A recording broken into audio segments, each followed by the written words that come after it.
On se retrouve aujourd'hui pour une vidéo qui doit nous permettre de monter deux lampes identiques en série sur un générateur de tension qu'on va régler en 12 volts. Je le laisse en 6, on verra l'évolution tout à l'heure.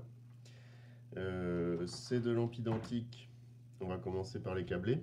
Le but de l'opération est de mesurer la tension aux bornes de chacun des dipôles du circuit en série. Donc on va simplifier le montage, on a retiré l'interrupteur par rapport au montage précédent, le montage simple allumage, puisqu'on a vu son comportement, et on va donc se simplifier la tâche. Ici, je vais brancher des appareils de mesure en dérivation de chacun des dispositifs, pour pouvoir espérer obtenir la tension aux bornes de chacun des dipôles. Donc je vais me mettre comme ça, voilà. Je vais commencer par la tension aux bornes du générateur. Donc sur la borne V, je place le pôle positif. Et sur la borne commune, le pôle négatif. Je règle le sélecteur de tension. Alors je sais que je m'attends à une tension entre 6 et 12 volts, donc je peux me mettre sur le calibre 20 volts ici, puisque le calibre doit être juste supérieur à celui de la tension estimée, mesurée. Donc c'est moi qui la règle, je la connais presque d'avance, mais je vais avoir une mesure plus précise avec le voltmètre. Je suis dans la partie continue, par opposition à la partie alternative qu'on verra en troisième. Ici, le générateur est à l'arrêt, donc j'ai une tension nulle sur le voltmètre. Par contre, quand je mets en marche le générateur, j'étais sur 6 volts, on voit que j'ai une valeur de 5,98. Les deux lampes éclairent faiblement, donc je peux peut-être espérer passer en 12 volts. Voilà, c'est ce que je fais, c'est ce qui était dans la consigne. Donc là, on a une tension qui est presque 12 volts, puisqu'on a une tension sur le borne du générateur qui est de 11,95. Je vais placer maintenant les autres appareils de mesure. Donc l'avantage du voltmètre, comme on est en dérivation, c'est qu'on peut les placer pendant le fonctionnement, au contraire de l'ampèremètre. Donc ici, je vais placer un appareil de mesure sur la première lampe, qu'on peut appeler la lampe L1. Donc là, on voit que la tension borne de cette première lampe, qui, on le rappelle, donc, sont deux lampes identiques. Donc on a vérifié ça par rapport au nom de la lampe sur son culot. Donc celle-ci, c'est une 6 volts 0,1 ampère. Et là, j'observe non pas 6 volts, mais 5,22. Donc je vais faire ma deuxième mesure, la mesure aux bornes de la deuxième lampe, pour espérer estimer une certaine loi de l'électricité. Donc on va voir si on peut, comme on l'a fait pour l'intensité, trouver la loi qui régit le fonctionnement des tensions dans un montage en série. Voilà, donc je suis sur cet appareil, je mesure la tension borne de cette deuxième lampe. Et grâce au relevé de tension, on doit pouvoir trouver une loi. Donc je vous laisse faire. Je vous laisse un moment mettre la vidéo en pause et essayer de faire un relevé et d'estimer les lois.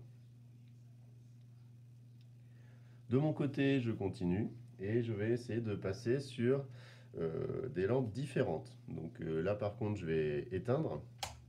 Alors, pour me simplifier la tâche et non pas tout défaire mon montage, gagner un peu de temps, je vais dévisser la lampe. Alors ici, donc c'est une lampe, on voit bien sur le culot ici, 6 volts 0,35 ampères. Donc je vais venir dévisser par exemple la deuxième lampe, qui elle était une lampe 6 volts 0,1 ampères. Et je vais regarder ce qui se passe quand on change les deux lampes. Donc là, j'ai une lampe de 6 volts 0,1 ampère. Et là, j'ai une lampe de 6 volts 0,35 ampères. Donc qu'en est-il? Quelle est l'hypothèse que vous pouvez faire sur la modification des lampes? Donc je vous laisse faire votre hypothèse, mettre la vidéo en pause et revenir vers moi quand c'est fait. De mon côté, je continue. Donc je vais mettre en marche le générateur.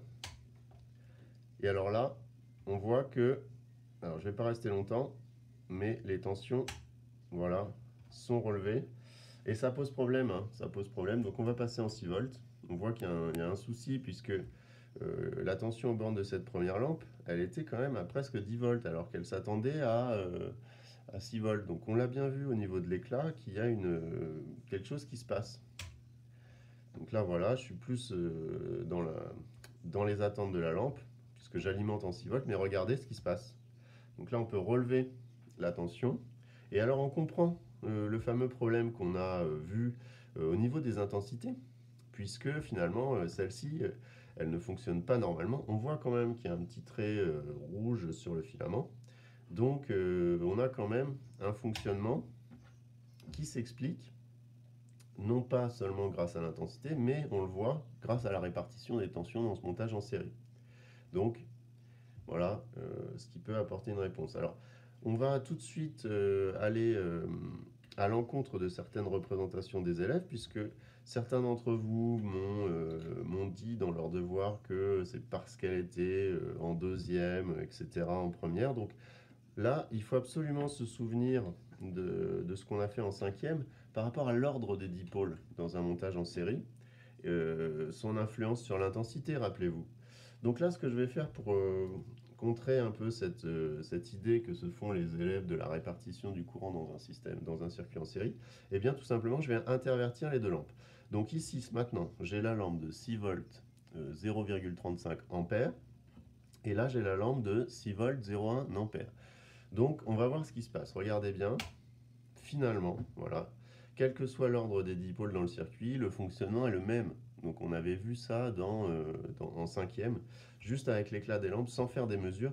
Et là, ça se confirme. Ça se confirme parce que, regardez, en termes de valeur, on retrouve les hypothèses que vous pouviez faire. Donc justement, ce que j'attends de vous maintenant, c'est, grâce à toutes ces mesures qui ont été faites, de me faire un tableau de mesures avec les valeurs des tensions et d'essayer de me trouver une relation mathématique entre la tension U, la tension aux bornes du générateur, la tension U1 sur le premier dipôle, donc admettons la lampe L1, et la tension U2 aux bornes de la deuxième lampe, admettons la lampe L2.